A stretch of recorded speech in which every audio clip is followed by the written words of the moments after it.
no tšau YouTube, olen siit teemal olnud natuke aega, on olnud muid tegemisi, aga ma mõtlesin, et ma tulen täna tagasi ühe teemaga, räägin hästi lühidalt, sest seal Instagramis lihtsalt ei ole nagu võimalik väga pikki videosid teha ja parem ma teen selle YouTube'i, sest minu käest nii palju küsitakse, ma ei jõua eraldi kõigile seda rääkida, et ma pigem siis räägin kohe ühe korraga videos ära, sest peale seda, kui ma nüüd tegin oma viimased need fitnessvõistlused ära, on päris palju minu poole pöördunud inimesi lihtsalt uurinud võistlemise kohta.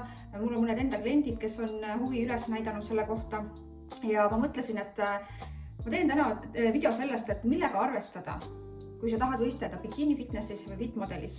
Ehk siis see võib tunduda mõnikord võib-olla, kuidas öelda, glamuursem või lihtsam, sest Instagramis võistlejad kajastavad enamasti ikkagi seda kõige positiivsemat poolt, mis on nagu arusaadav ja tegelikult palju näidatakse ka juba seda teist poolt, et teed on raske, aga ikkagi on väga nagu sellised spetsiifilised asjad, mida võib-olla võiks enne läbi mõelda, kui planeerid lavale minemist, sest see ei ole niisama natuke dieeditan ja natuke teen trenni ja lähen lavale ja säran seal, vaid selle taga on tegelikult väga suur töö.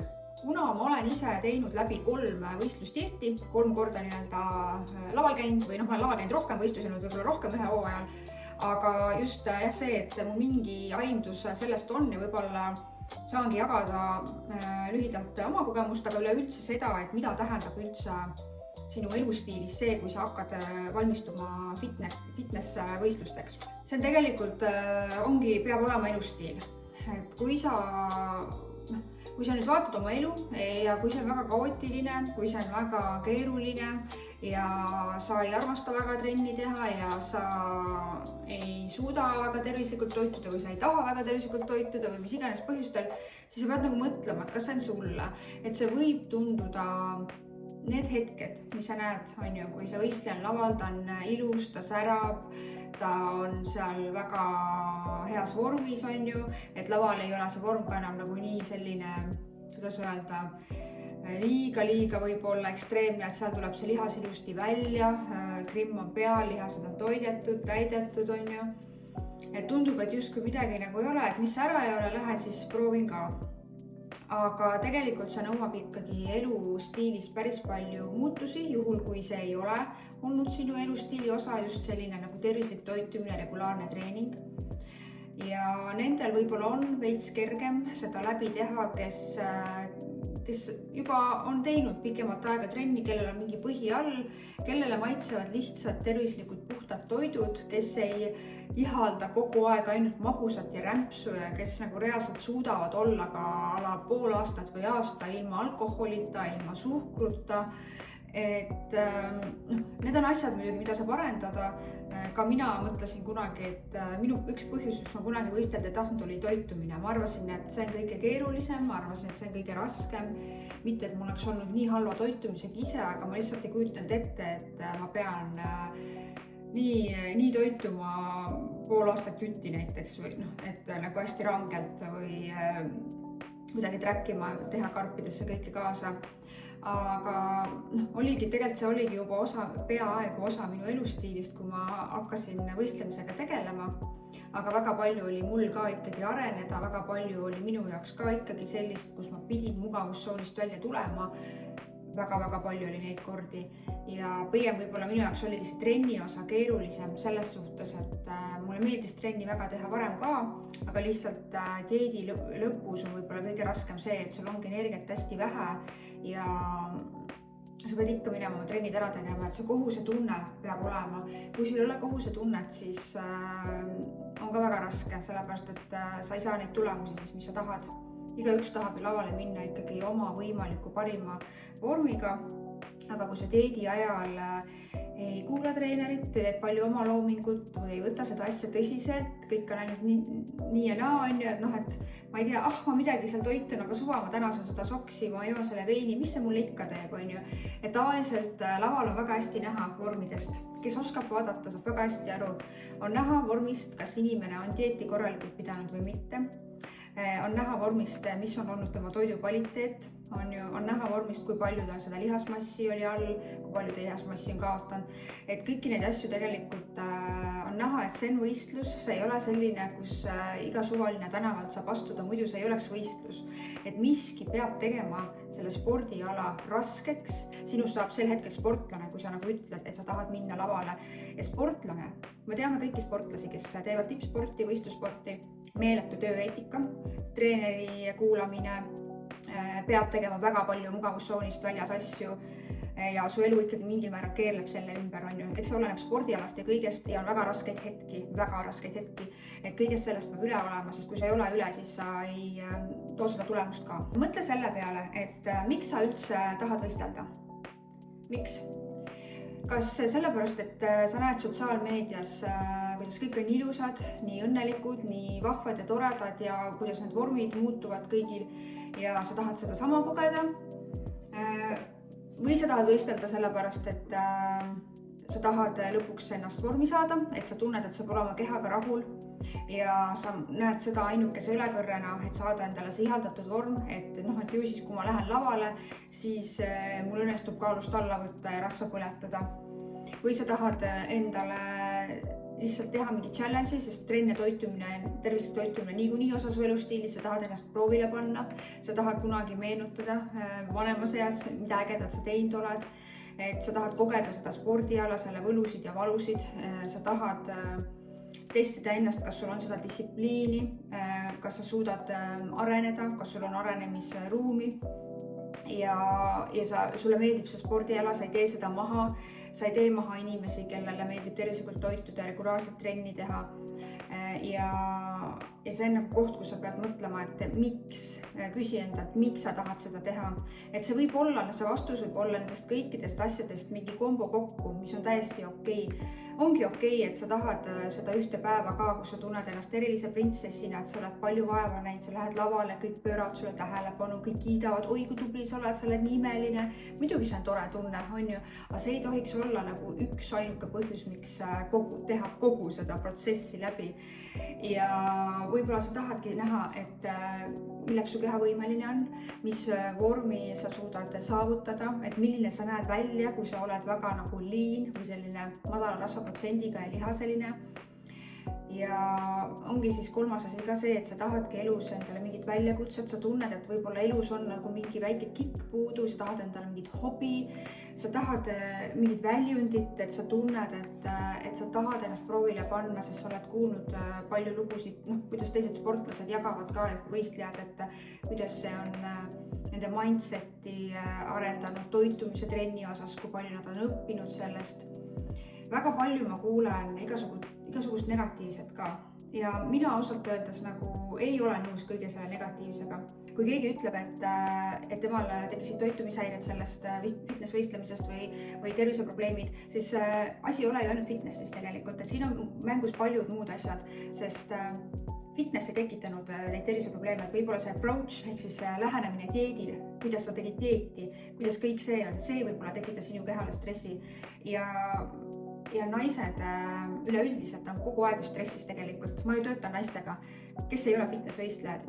On neid, kellel pole päevi, tsükkel on ebaregulaarne, pidevalt stress, toitumishäired, söömishäired, igasugused probleemid, ma ei tea, motivatsioonikriisid, igasugused vaimsed jamad ja nad ei tegele fitnessiga. Samas ma teen väga paljusid neid, kes tegelevad ja nad on, mindset on paigas, toitumine on paigas, naudivad tervislikku toitu, ei ole nagu selle magusa küüsis ja ei ole nagu sõltuvuses enam nendest igasugustest rämpstoitudest, teevad regulaarselt trenni, tugevdavad oma lihaseid ja luid. Ja väga levinud on ka see, et need, kes varem võib-olla kellele ei meeldi oma keha nii palju, see küll võib-olla natuke vastuoluline, mis ma ütlen, et jah, body dysmorphia võib süveneda vabalt ka ja ta mingil määral süveneb, ta võib-olla natuke ka mind ka mõjutanud, aga tegelikult, kui ma vaatan nüüd seda suurt pilti, siis ma tunnen, et ma olen lõpuks oma kehaga rahul ja see tugevus, mis ma saan sellest, et ma olen endale lihaseid ehitanud kõik need 3 aastat, kui ma olen fitness-spordiga tegelenud, ma ei oleks võib-olla seda niisama teinud. Et nüüd ma nagu tunnen oma kehas nii palju paremini ja mis ma olen õppinud ka selle spordi tegemise ajal, kaalunumber pole üldse oluline, keha koostis loeb. ja see, kui mul on rohkem lihast, ma näen tegelikult parem välja.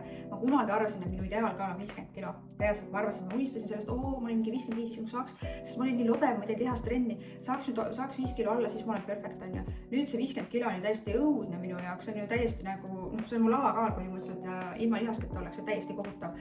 Et nüüd on minu ideaalkaal see, mis ma kunagi nagu tahtsin, millest ma kunagi tahtsin 5 kilo alla saada, sest ma olen nii palju muutnud oma kehakoostist ja fitnessiga tegelemine on seda aidanud. Et tegelikult on väga palju positiivseid asju, mida sa saad enda kasuks tööle panna, kui sa tegeled selle spordialaga. Et mitte ainult nagu mõelda seda, et mis probleeme see tekitab, sest probleeme võib tekitada kõik. Oleneb, milline inimene sa oled, et kui palju sa oled nõus vastu võtma selle spordist positiivselt. Kas sul on hea treener, kes oskab sul toitumisega aidata, see on nii oluline. Mida ma näen, et paljud lihtsalt teevad neid dieete väga valesti ja sellepärast ongi väga tõsised kõhuprobleemid, väga tõsised toitumishäired. Neid dieete saab teha tegelikult ka paremini, aga muidugi ma siinkohal ütlen, et see oleneb väga palju ka, mis siin peas on, et inimeste pingetaluvused, väga erinevad hormonaalne tasakaal. Et jah, ma ei ütle nüüd siin seda, et kõike saab selle dieediga mõjutada, aga kindlasti midagi saab, et on võimalus teha seda dieetiga natuke paremini, aga sellega peab arvestama, et ikkagi hormonaalsed muutused tekivad, oleneb siis mil määral. Kui me vaatame üldist ühiskonda, siis tegelikult fitness inimesed on ikkagi oluliselt tervislikumad ja mitte keegi ei toitu tervislikumalt ja rohkem tasakaalus kui fitness spordiga tegelev inimene. Tavainimestel ei ole makrod, valgud, süsiliskud rasvad mitte kunagi niimoodi paigas. Ma tean, ma tegelen toitumise analüüsimisega pidevalt inimeste erinevate toitumiskavade analüüsiga ja toitumispäevikutega. See, mis toimub tegelikult, on nagu suht kurb, ja ma õpin ka nüüd meditsiini ja ma õpin nii palju sellest, et kui palju toitumine mõjutab meie haigusi ja tegelikult inimesed väga tihti söövad ennast ise haigemaks. See on nii kurb, aga kui sa võib-olla nagu saadki sellest fitnessist selle, et sa õpidki seda toitumist ja kõike, siis see on juba suur win. Mina näiteks olen saanud ja tean veel paljusid, kes on saanud tänu sellele oma toitumise veel paremaks. Samuti on võistlemine väga nagu hea koht, kus õppida oma keha tundma, et kuidas ta reageerib defitsiidile, kuidas toitumisele ja üleüldse selliste treeningutest taastumisele. Ja see õppekoht on nagu väga huvitav, kui sa nagu ise oled valmis ka õppima. Ja võistlusperiood on tegelikult selline hästi intensiivne õpikeskkond ka, et õpid iseenda kohta. Mina näiteks olen õppinud iseenda kohta seda, et ma ei uskunud, et ma saan nii distsiplineeritud olla. Just sellega, et ma suren kas või mul on nagu reaalselt kõht nii tühi, mul ei ole energiat, minu ees võib olla jumala palju mingeid magusaid asju ja ma ei võta mitte ühtegi ampsu sealt, mitte ühte ka, või isegi maitse. Et ma ei uskunud seda varem, et ma kunagi seda teha suudan, või siis ma sunnin ennast, kui mul on nagu nii null energiat, pole üldse motivatsiooni trenni minna, pluss teha võib-olla kardiota samme, ma teen neid ikka ära. Ja see on nagu meeletu eneseületus ja sul on enda üle nii hea meel pärast, sa oled nii uhke enda üle, et sa selle ära tegid. See on nagu, ma ei oska seda tunnet kirjeldada, kui ma vaatan tagasi sellele 3 aastale, siis nagu uskumatu, mida ma teinud olen, sest võib-olla mõni on juba, nagu ma ei tea, võib-olla noorest saati selline hästi, et kõik on väga strikti, mõni teeb sporti, tegelikult mina ei ole ju kunagi sportlane olnud. Mõni teeb sporti noorest saati ja tal ongi see distsipliin kogu aeg paigas. Et võib-olla nendel on isegi kergem teha neid võistlusdieete, sest kui sa oled varem mingi spordialaga tegelenud, võib-olla võistlustasemel, siis sul on see tööeetika olemas. Sportlase tööeetika ja tavainimene on nagu 2 eri asja, et kõik teavad seda, kes on spordiga tegelenud või näevad sportlasi kõrvalt.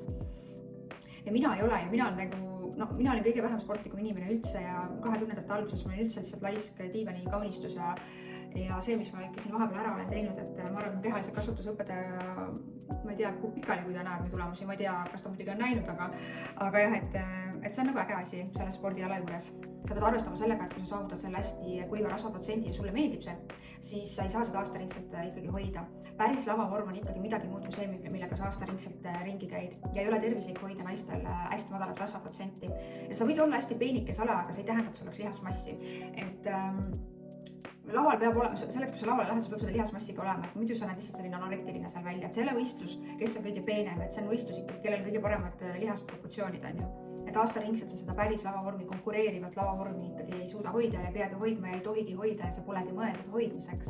Sest off-seasonil, kui sa ei võistle, tegelikult off-season on kõige olulisem osa.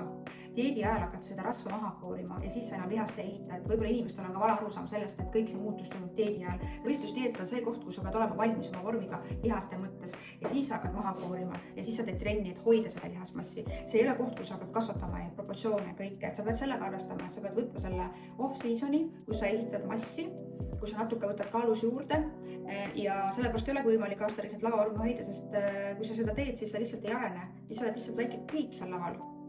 Et laval olemine, see glamuur ja see fancy ja see säramine ja kõik nii äge, mis toimub, see on 1% sellest kõigest. Et kõik ülejäänud töö on tegelikult see muu aeg, kus sa pead nagu, mis ei ole nii glamuurne.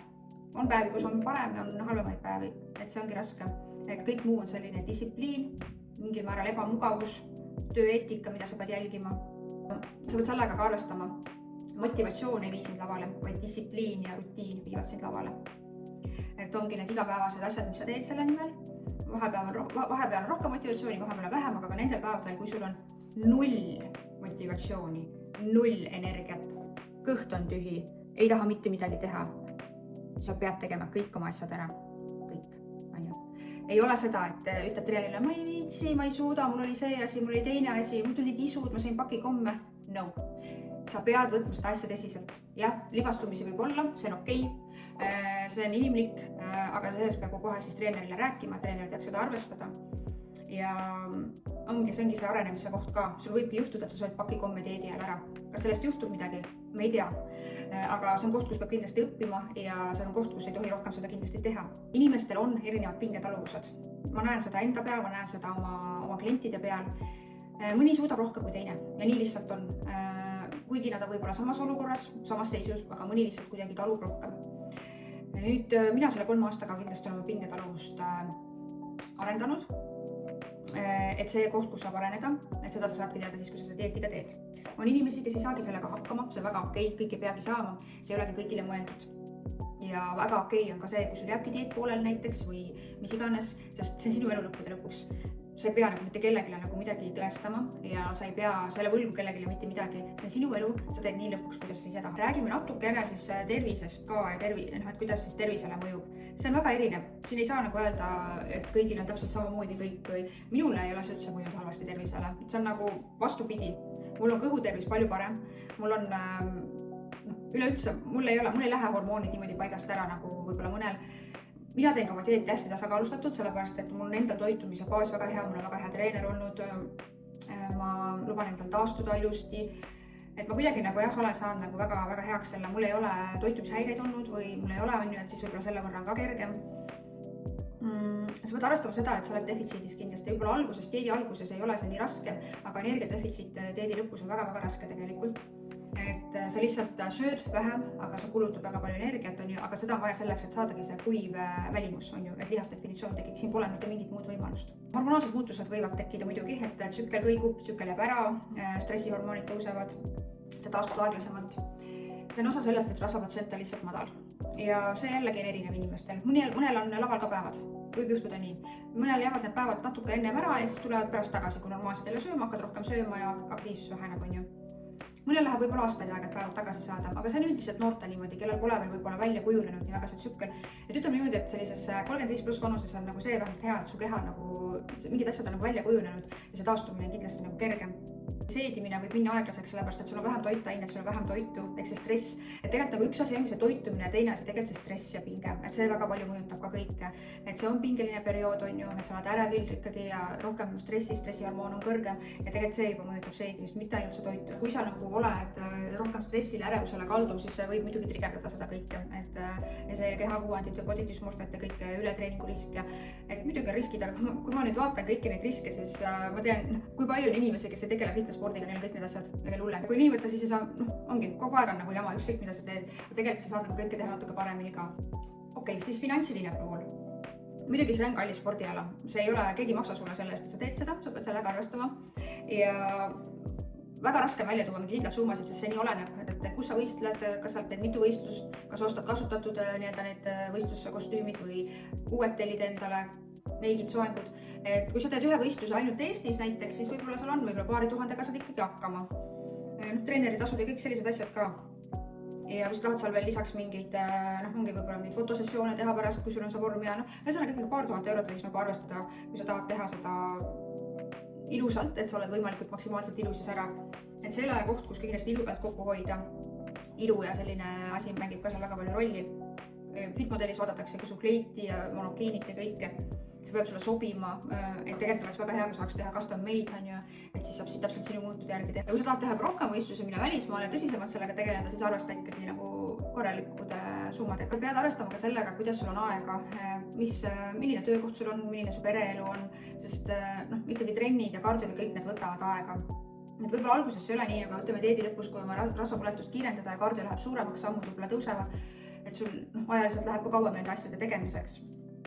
Kui sa oled nagu väga kaootilise elustiiliga inimene ja sa ei saa seda kaootilisust üle kontrolli alla ka, siis tasub mõelda, et kas sa ikkagi suudad seda teha ja kas on seda väärt ka. Ala sobib väga hästi tegelikult 30+ vanusesse naistele ka, sellepärast et siis on võib-olla elu stabiilsem, finantse rohkem, et soovitan kindlasti väga, et ärge nagu kartke, kui te olete seal juba 35+, 40+, te saate mastersi kategoorias võistelda ja vaadake nende mastersite vorme, need on haigelt head, et tegelikult see lihasküpsus ja kõik on nagu vanemas eas nagu palju parem, et sa oled nagu stabiilsema elu peal ja sul on finants, et sellega nagu võib-olla tegeleda rohkem.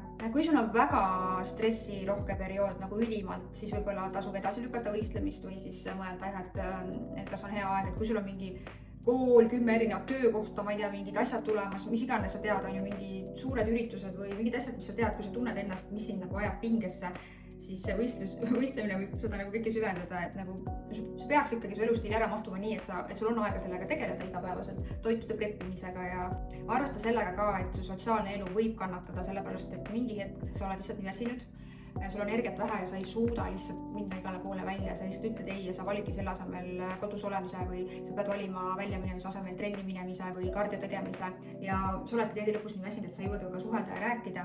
Ja kui sul on mees kodus, siis arvesta seda ka, et voodielu ka võib-olla nagu jääb tahaplaanile, sest sul lihtsalt pole isu selle jaoks, sa oled lihtsalt nii väsinud, on ju.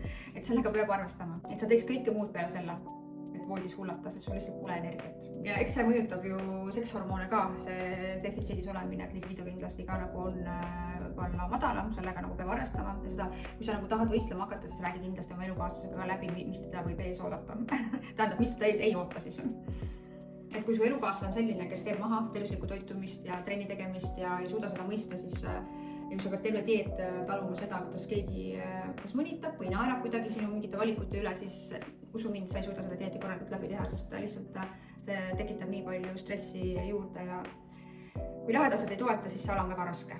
Kellel nii hull see oleks nagu enamasti, kõigil on ikkagi toredad elukaaslased ja pered ja kes mõistavad ja vahest on ka niimoodi, et alguses ei mõisteta ja pärast elatakse niimoodi kaasa seal võistlusel, et ise ka ei usu ja hakkab isegi meeldima. Sinu enda emotsioonid hakkavad väga kõikuma, arvesta seda, et sa ei ole võib-olla alati kõige toredam inimene, sa hakkad nähvama rohkem, sa oled selline kurjem, teate sellist väljendit nagu hangry, ehk siis sa oled nagu hungry.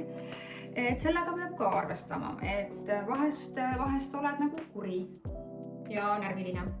See kõik tuleb sellest, et sul on kõht tühi, emotsioonid laes, pinge, stress, energiat vähe, see mõjutab kõike. Võiks mõelda ka selle peale, et kuidas on sul selline nagu lavaline liikumine ja olemine, et kuidas sa ennast tunned laval ja kas sa oled valmis selleks, et sa lähed nappides riietes kõigi ette. Et muidugi see on asi, milleks sa saagi valmis olla, et seda peabki harjutama, et see poseerimine, unustasin võib-olla poseerimist üldse mainidasin enne, aga poseerimine on ka väga suur osa sellest, et mida rohkem sa harjutad, seda parem, selleks peab ka aega leidma kindlasti. Aga jah, et võistluspäev on ka selline päev, kus sa pead laval maksimaalselt särama, tundma ennast hästi. Võistluspäevad on pikad, need tunduvad võib-olla Instagramis vaadates, et kõigil on lalala, aga tegelikult sa ärkad megavara tihti, sa ootad kaua, hästi palju passimist on, ei pruugi iga kord nii olla, aga ikkagi see on väsitav. Ja et lava on nagu see koht, kus sa ei tohi oma ebakindlusi näidata. Kõik peab tulema nagu hästi sujuvalt, selline flow peab olema ja see on asi, mida saab harjutada, aga kõige hullemad puujalad on saanud oma liikumise selgeks, et see pole nagu probleem. Aga lihtsalt sa pead mõtlema, et võib-olla kujutage ennast ette, milline sa seal laval oleksid, et kõnni kodus ringi ja kujuta ette, sul on nüüd saalides rahvast ja kuidas sa seal oled, kuidas sa ennast presenteerid. Kui sa tunned, et see absoluutselt pole sinu teema, siis võib-olla ei olegi sinu teema, aga see on jälle koht, mida võib nagu proovida, et you never know, võib-olla hakkab lava meeldima, võib-olla ei hakka ja siis ongi see koht, kus sa ei pea seda enam rohkem tegema. Et väga okei on nagu, see on väga okei, kui sa teed näiteks oma elu esimese võistluse ära ja sa tunned, et sa ei taha rohkem teha ja sa ei teegi. Ja sa teed selle ühe võistluse ja tunned, et see pole sinu jaoks. See on täiesti normaalne.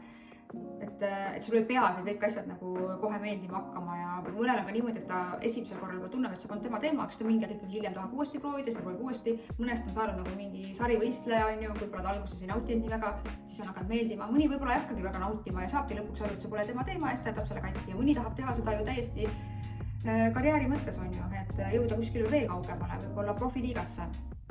ja see on täiesti okei, mis iganes sa otsustad, ära tunne ennast kunagi halvasti, ära mõtle seda, mida teised mõtlevad. Usu mind, enamikel inimestel, kõigil inimestel tegelikult on suva, mida sina teed, et võib-olla sa ise nagu mõtled rohkem üle selle peale, et appi, mida nüüd teised arvavad, kui ma nüüd nii teen või nii naa teen. Tegelikult see on sinu elu ja sul on õigus nagu teha täpselt nii, nagu sina tahad. Et ära nagu sellepärast üldse muretse, et ma julgustan kindlasti proovima, kui sul on kasvõi selline natukene tunne, et sa tahaksid seda proovida, siis proovi. See on nagu äge kogemus terveks eluks, et kunagi 70 siis meenutad, naeratad, vaatad neid pilte, issand jumal, mõtle, millega ma hakkama sain, ma käisin kuskil laval, mingi ehitasin lihast, ma tegin kõike seda, et tegin läbi bikini fitnessi võistluse, fitmodeli võistluse, fitnessis võistlesin, et vau, see on päris äge tunne tegelikult. Palju mina nagu näengi seda positiivselt selle juures. Et ma näengi seda enesearengut, ma näen seda tugevat distsipliini, ma näen paremat keha, paremat tervislikumad toitumisharjumused, liikumisharjumused, kui sa saavutad. Sulle jääbki see trenniharjumus nii sisse ja sa teed terve elu trenni. Kogukond, enesekindlus, kõik uued tuttavad, keda sa saad, selline eesmärgi seadmine, adrenaliin, mis sa saad võistluspäeval, see enese ületamine, et see kõik on nagu lahe, aga sellel ongi, et igal asjal on alati kaks poolt, et sa pead nagu võtma ka, sa pead nagu arvestama ka nende negatiivsete asjadega. Selline võib-olla ongi mingil määra sotsiaalne isolatsioon, et sa näed võib-olla vähem oma sõpru-tuttavad, kellega sa oled harjunud rohkem koos olema, sest pole alati võimalik käia igal üritusel. Väsimus, selline kurnatus, emotsionaalsed kõikumised dieedi ajal, dieedi lõpus just rohkem. Dieedi algus on tavaliselt alati nagu lihtne, et lõpp ongi see võib-olla 2 viimast kuud on kõige raskemad.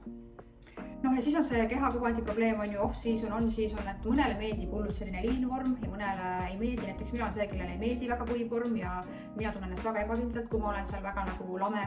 Mõnele jällegi meeldib see vorm ja kui sa oled nagu väga selles vormis kinni, siis ongi väga raske off-seasonil seda kaalu juurde võtta, sa tekivad räiged kehakuvandi probleemid. Aga see on jälle koht, kus sa saad nagu endaga tegeleda, kõigega saab tegeleda, sa pead tegelema oma mindsetiga, sest kui sa ei tegele, mitte midagi ei juhtu.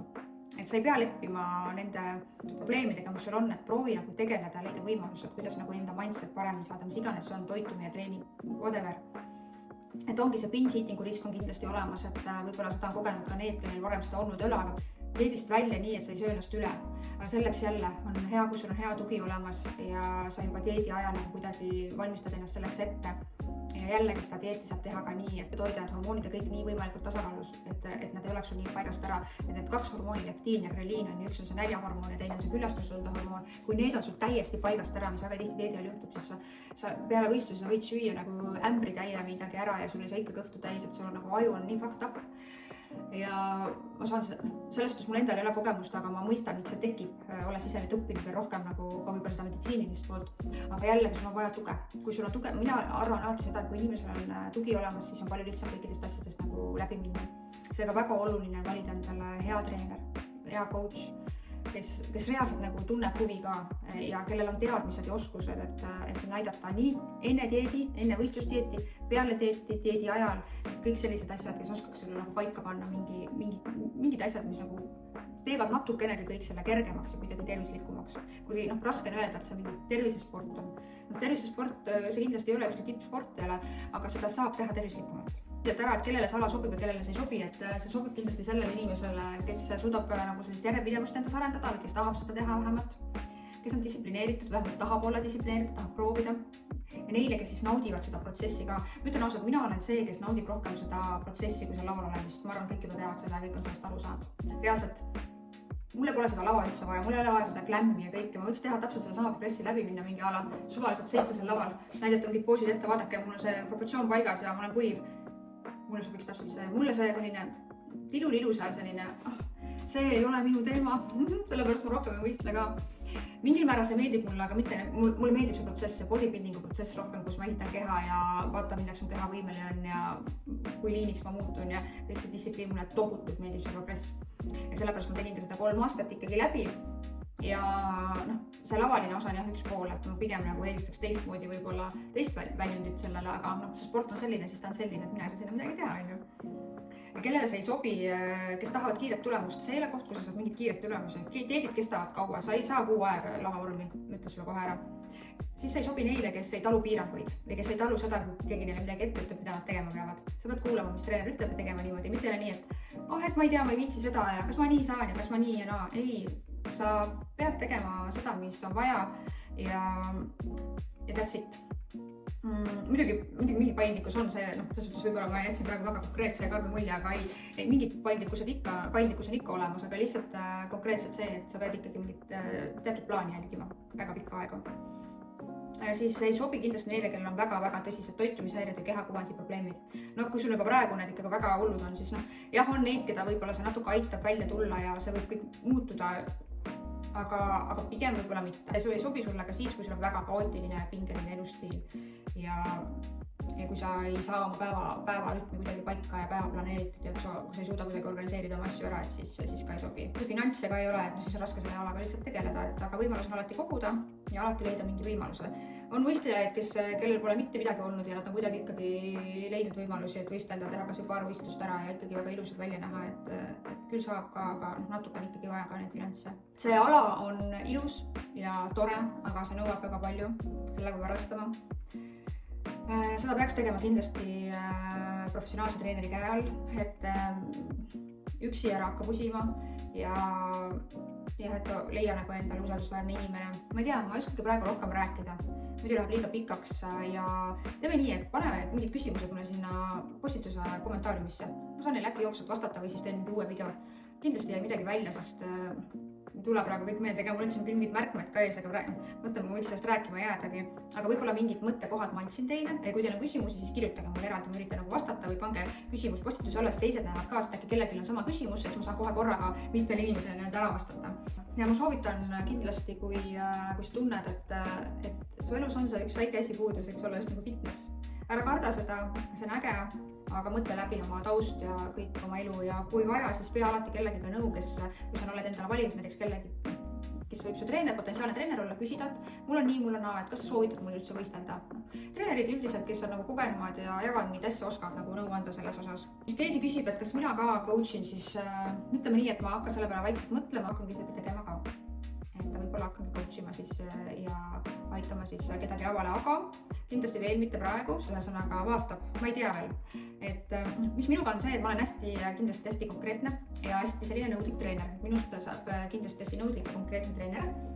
Aga ma olen väga suure, teadmiste pagasiga, nii toitumises, juba ka meditsiinis mingil määral, nii treenerina, ma olen ise võistleja olnud, et mul on väga hea mentor olemas, kui vaja, kellelt ma saan ise veel nõu küsida. Et selles mõttes, et ma olen nagu kindlasti väga hea toitumise osas, aidates planeerida, kõik treeningud sättida ja anda nõu, ja saan aidata ka sellega, kuidas dieedist välja tulla. Aga jah, et ma olen kindlasti nõudlik ja ma tahan, kui inimene tuleb minu käe alla ja ütleb, et ta tahab võistelda, siis ma ikkagi tahan, et see inimene pühenduks ka 100%, sest mina pühendun samamoodi 100%. Kindlasti see teenus on natukene kallim ka, sest tegelikult coachimine nagu võistlussportlast on väga pingeline ka treeneri jaoks ja see põhimõtteliselt 24/7 nõuab kogu aeg reageerimist ja kohal olemist, eriti just see võistlus dieediaeg, eriti see lõpuaeg. Ja kindlasti see võtab ka treenerit rohkem ressursse ajaliselt ja nii vaimselt ja füüsiliselt. Seega kindlasti see teenus on natukene kallim kui lihtsalt tavapärane coaching või tavapärased toitumiskavad ja niimoodi. Nagu ma ütlesingi, et see sport ongi investeering ja ühesõnaga ma ei oskagi midagi muud rohkem öelda kui see, et kui teil on mingeid küsimusi või huvi, siis lihtsalt kirjutage mulle, vaatame edasi. Aga kunagi ma arvan küll, et mulle meeldiks vist kedagi coachida nagu sportlast. See oleks päris äge väljakutse ka mulle ja kõik need teadmised ja kogemused, mis mul on, et ma hea meelega nagu jagan need edasi. Aga aitäh teile kuulamast ja ma ei tea, järgmise korrani. Ma arvan, et ma teen veel mõne sellise vlogi, kus ma lihtsalt räägin. Okei, tšau!